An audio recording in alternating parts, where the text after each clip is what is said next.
cette vidéo, nous allons nous entraîner pour l'entretien individuel pour le test oral de niveau A1. Alors, dans la première partie du test, vous allez passer individuellement avec l'examinateur, le professeur, qui va discuter avec vous, qui va vous poser des questions et vous allez devoir répondre à ces questions. Alors, la première question, c'est quel est votre nom ou comment vous vous appelez? Ici, pour vous, c'est facile, vous allez simplement répondre « Je m'appelle Mathilde Dispenza », donc vous donnez votre prénom et votre nom, les deux. Après, il va vous demander « Quelle est votre nationalité ?» Vous allez répondre « Je suis française ». Attention, le féminin et le masculin. Par exemple, on va dire « Je suis ukrainienne » pour une fille. On va dire « Je suis ukrainien » pour un garçon. On va dire « Je suis arménien » pour un garçon. « Je suis arménienne » pour une fille. On va dire aussi « Je suis thaïlandaise » pour une fille. « Je suis thaïlandais » pour un garçon. De même que l'on va dire « Je suis libyen » pour un garçon. « Je suis libyenne » pour une fille. Pour la nationalité afghane, on va dire « Je suis afghane » pour une fille. « Je suis afghan » pour un garçon. Voilà. Ensuite, on va vous poser la question où est-ce que vous habitez? Ou bien, quelle est votre adresse? Là, vous allez répondre j'habite en Belgique, à oui, ou bien à Amé, ou bien à Liège, peu importe. Toujours devant le nom du pays en, par exemple, en Belgique, en France, mais j'habite à oui, ville, à, toujours à devant la ville. Alors après, on peut aussi vous poser la question.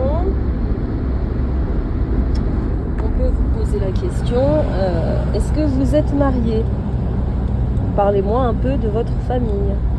Et donc à ce moment-là, vous allez dire je ne suis pas mariée, je suis célibataire.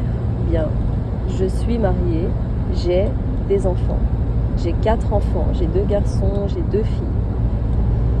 Ou alors, vous allez dire je suis célibataire et je n'ai pas d'enfants. On ne va pas dire je n'ai pas des enfants, ce n'est pas correct, on va dire je n'ai pas d'enfants. Voilà.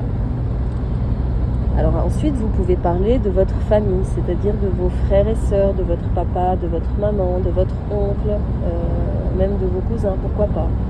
Vous pouvez dire par exemple, j'ai des frères et sœurs, j'ai un frère, il a par exemple 33 ans, il habite en France, j'ai aussi une sœur, ma sœur elle a 28 ans, elle est mariée, elle habite aussi en France, etc. etc. Voilà, vous pouvez donc parler aussi de votre famille, mais en restant très simple. Vous pouvez parler de leur âge, de où ils habitent, de s'ils sont mariés, etc. Alors après, on va vous demander qu'est-ce que vous aimez faire dans la vie? Ça veut dire quels sont vos loisirs, vos activités, vos hobbies. Qu'est-ce que vous aimez faire? Et à ce moment-là, vous allez répondre, donc au présent bien sûr, vous allez dire j'aime beaucoup la peinture, j'adore faire du sport, j'aime écouter de la musique. Si vous voulez changer un petit peu, vous pouvez dire je suis passionnée par la musique. Et attention, si vous utilisez je suis passionné, vous devez utiliser toute la structure je suis passionné par, plus le nom. Exemple, je suis passionné par la musique, je suis passionné par le sport, je suis passionné par le cinéma, etc. etc. Et là, vous prenez l'exemple de votre loisir préféré et vous pouvez donner des informations sur quand vous pratiquez par exemple ce loisir. Par exemple, j'adore écouter de la musique. J'écoute de la musique tous les jours. Et vous pouvez préciser le type de musique, le style. Par exemple, j'adore la musique classique. Voilà. Ensuite, on va vous demander, est-ce que vous travaillez ? Là, vous allez répondre, non, je ne travaille pas pour le moment, parce que je suis étudiant. J'étudie le français. J'étudie le français, et là, on va vous demander, ah, et vous étudiez où ? Et vous allez dire, j'étudie le français au COF de Amay, par exemple.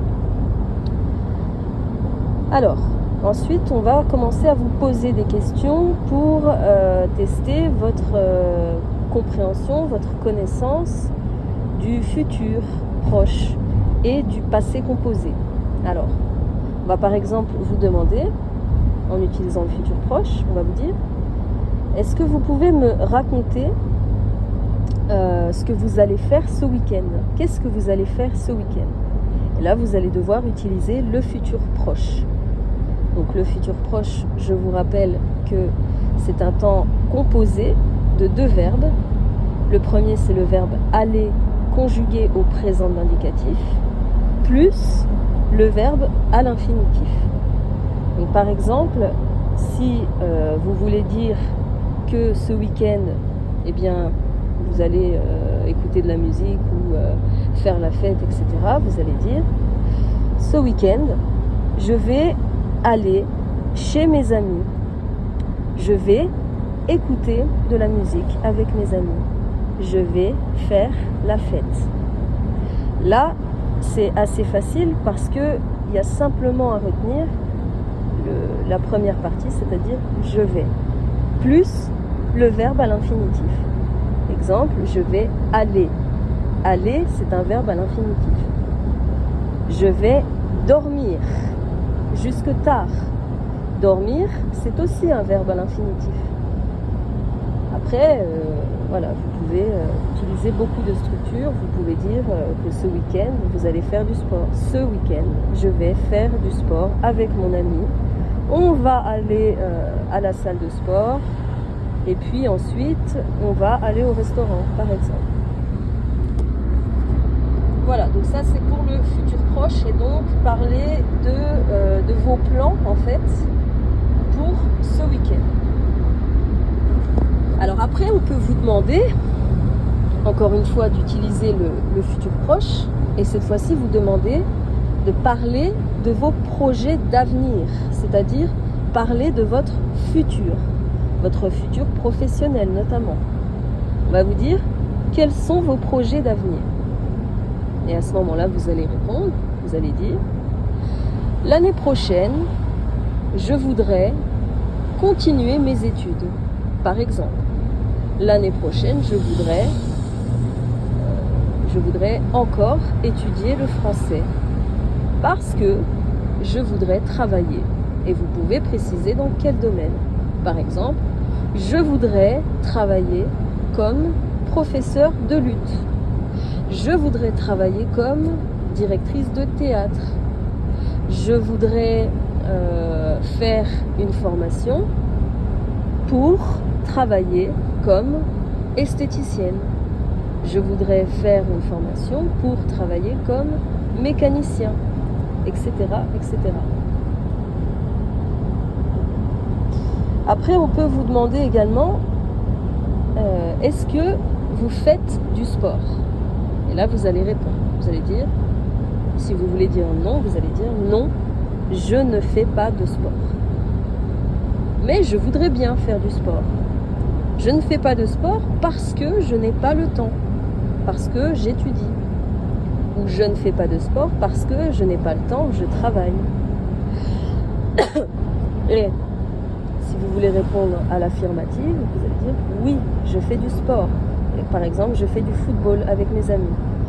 Oui, je fais du sport, je vais à la salle de sport et je fais de la musculation, du fitness. Voilà. Et enfin, la dernière question que l'on va vous poser, cette fois-ci, c'est pour tester votre connaissance de raconter un événement passé. Et donc là, on se situe donc au passé, et donc on va utiliser le passé composé. Alors, par exemple, on va vous dire, est-ce que vous pouvez me raconter vos dernières vacances? Alors attention, ici vous allez non seulement devoir parler au passé composé, mais vous allez également devoir raconter les activités que vous avez faites lors de vos dernières vacances. Alors, la question c'est la suivante. Racontez-moi vos dernières vacances, s'il vous plaît. Vous allez répondre. Eh bien, l'été dernier, ou bien il y a 3 mois, peu importe la date, je suis partie en Turquie avec mes amis et avec ma fille, par exemple. Je suis partie à Istanbul, la ville.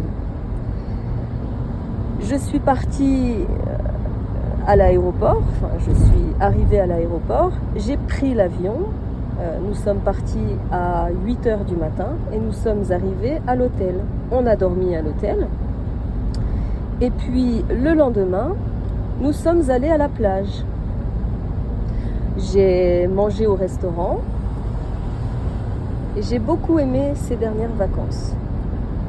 J'ai fait un peu de shopping avec ma fille. Nous nous sommes promenés, nous avons regardé l'architecture, nous avons visité des musées. Vraiment, c'était très bien. Voilà, vous allez raconter un petit peu vos vacances comme ça. Et c'est tout pour aujourd'hui.